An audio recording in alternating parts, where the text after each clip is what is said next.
company name is Innovative Technology Systems. I'm JC Fielder, Financial Assistant. I'm Claire Herbst, Accounting Assistant.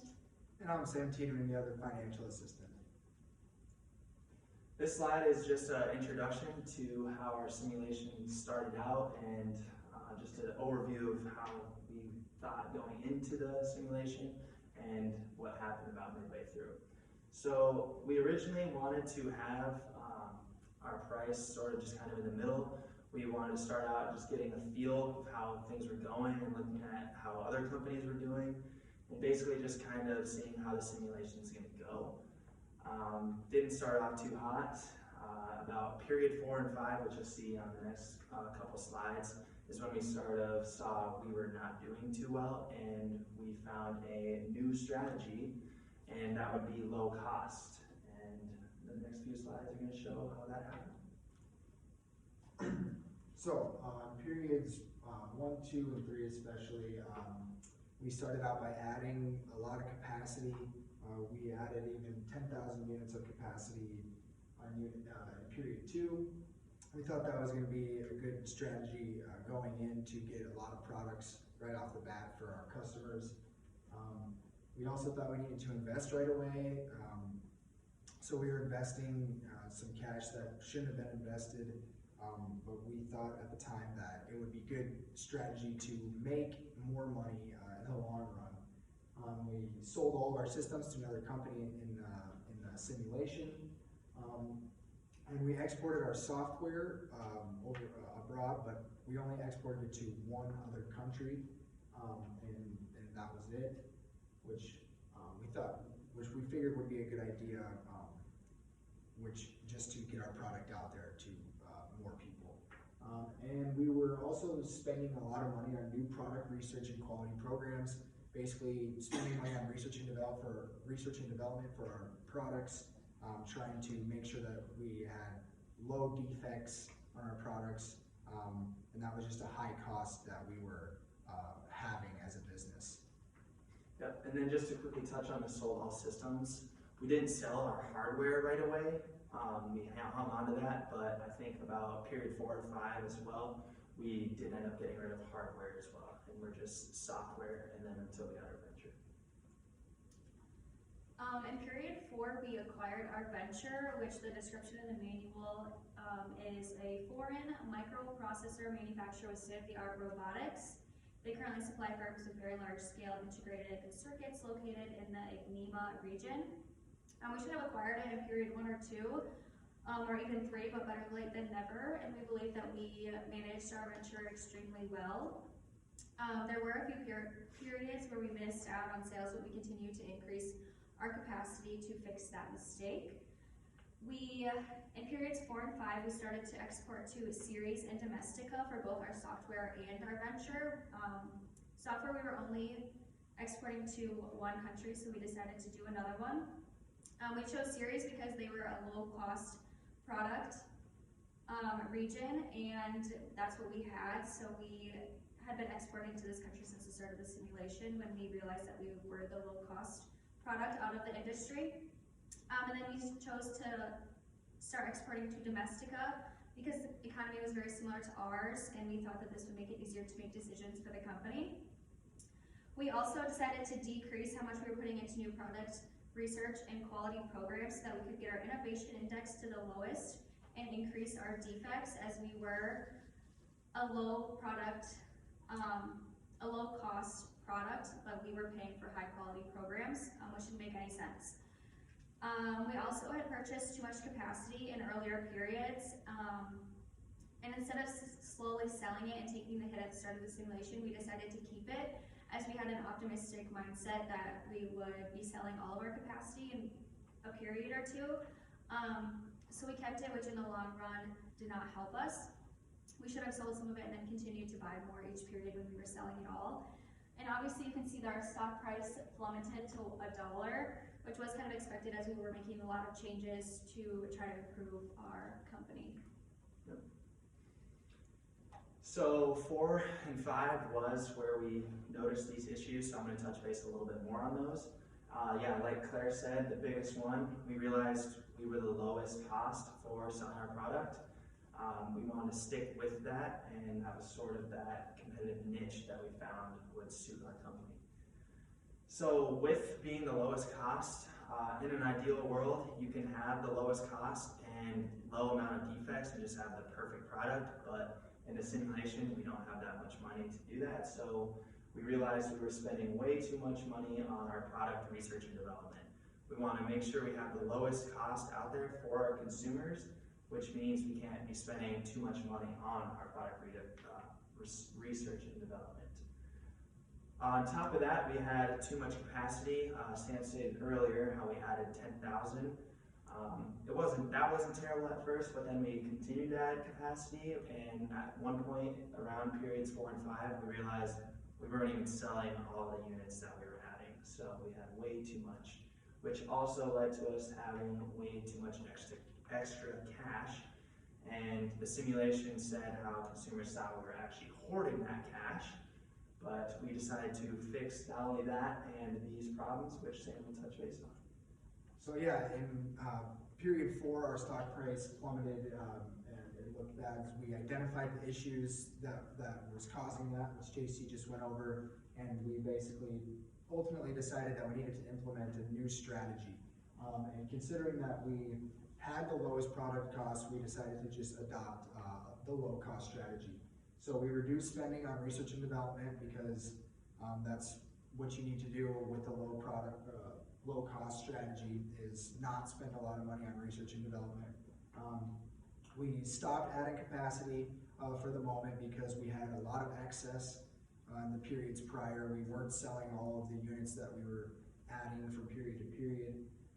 We did stuff, or we quit hoarding excess cash. Like JC said, our consumers were getting upset that we had a bunch of excess cash each period and not doing anything with that. So we were started investing the excess that we had each period at the end. And like Claire talked about, we acquired our first venture in period 4, which we should have done earlier, but better late than never. And we started to export to more than one country. Instead of just one, we exported to 2 countries, just to get our product out to more people. And yeah, that's the new strategy, and that's basically how we implemented that. Yep. I believe the 2 countries were Ceres and Domestica, is what the second one we set up. So for period 6 and 7, we were starting to see our mistakes that we had fixed start to unfold.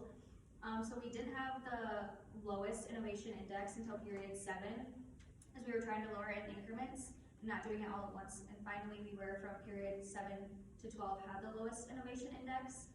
And then also in these 2 periods, we had an overdraft. This is when we were finishing up paying back our bonds. So it was expected, like we had said before, we didn't know exactly how bonds worked in the simulation, and we weren't expecting this big of an impact. In both of these periods, we also lost sales on our venture, so we increased our capacity more so that we did not lose out on those sales. But we had already overdrafted on our cash, so we were kind of in a tough situation. So periods 6 and 7 are done.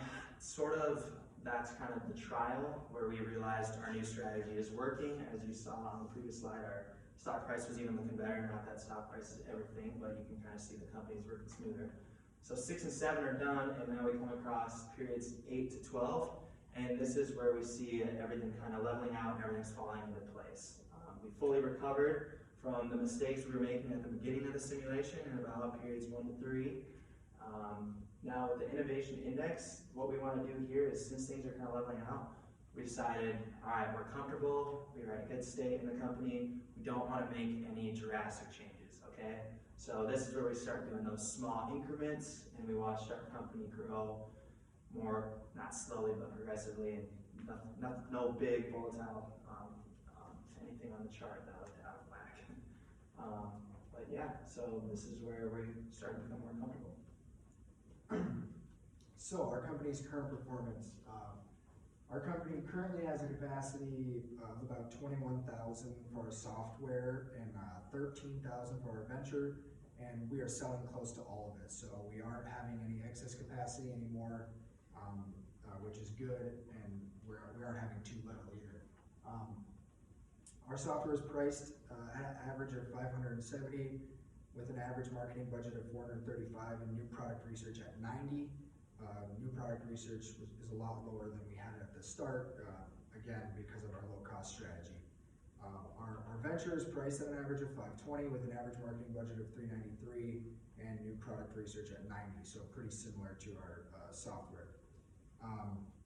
So yeah, we're currently exporting to Ceres and Domestika for both the software and the venture, because these countries seemed like they were a great fit for our low cost to export to, and we had been exporting them basically throughout the simulation, so we just continue to do so.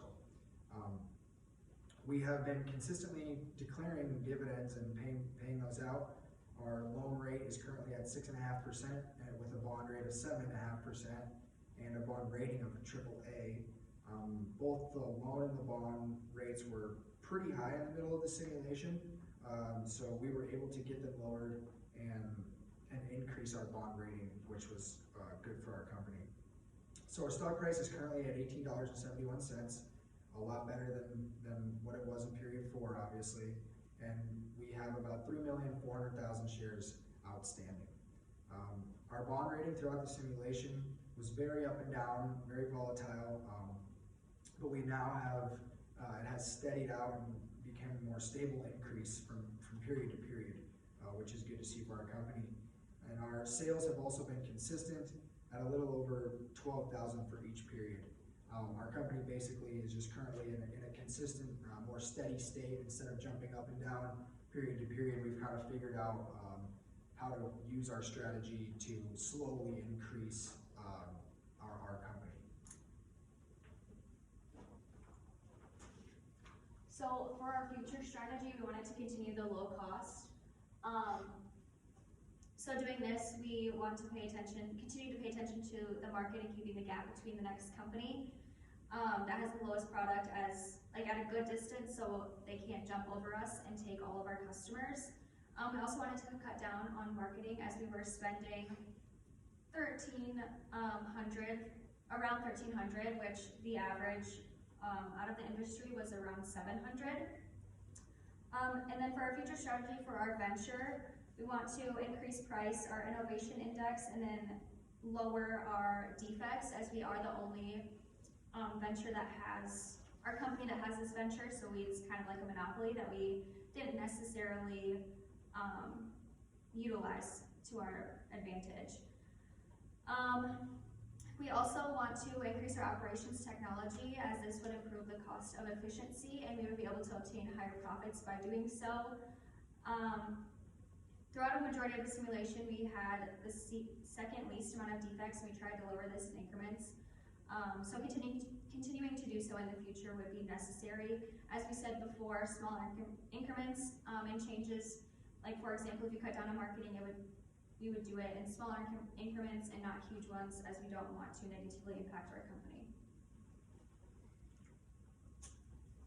So for coordination, I have a background in accounting, and I realized that the accounting department works with almost every other department within the company, and so I was constantly looking at what we were making and what we were spending and thinking about the cost of things. In my opinion, I think we were spending too much money on marketing, especially when I looked at the sales trends. So for a few periods, we were receiving a negative return on marketing, which we didn't want. I also think that my minor in legal studies helped me when making the special decisions every period.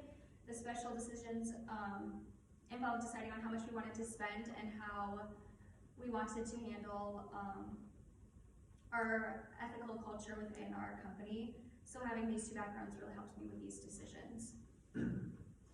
Yeah, so I have a background in finance, which I knew was really important throughout an entire business, for any business, making sure that the business is spending their money on things that they should be, and the proper amounts of money on things that they should be. It's important to understand the company's investments, making sure that a company is investing properly and not doing things that would upset their consumers. So I feel like my background really helped me for when we realized in the middle of the simulation that we were not doing so well and we needed to make a new strategy. My background helped me make the decisions for that. And so I was also finance, which kind of went hand in hand with him, which basically is kind of what we realized, you know, yes, I'm finance and I paid attention more to our investors and what would make them happy with what we were doing with our extra cash and things like that. But what we realized is having an accountant and financial person or marketing, whatever it is, having everyone be on the same page is what really makes the company work, is when everyone is able to help and everyone's communicating. So in conclusion, just to kind of cover everything we talked about, we started out slow, we found our niche and fixed our issues, and now we're just at a steady pace to success.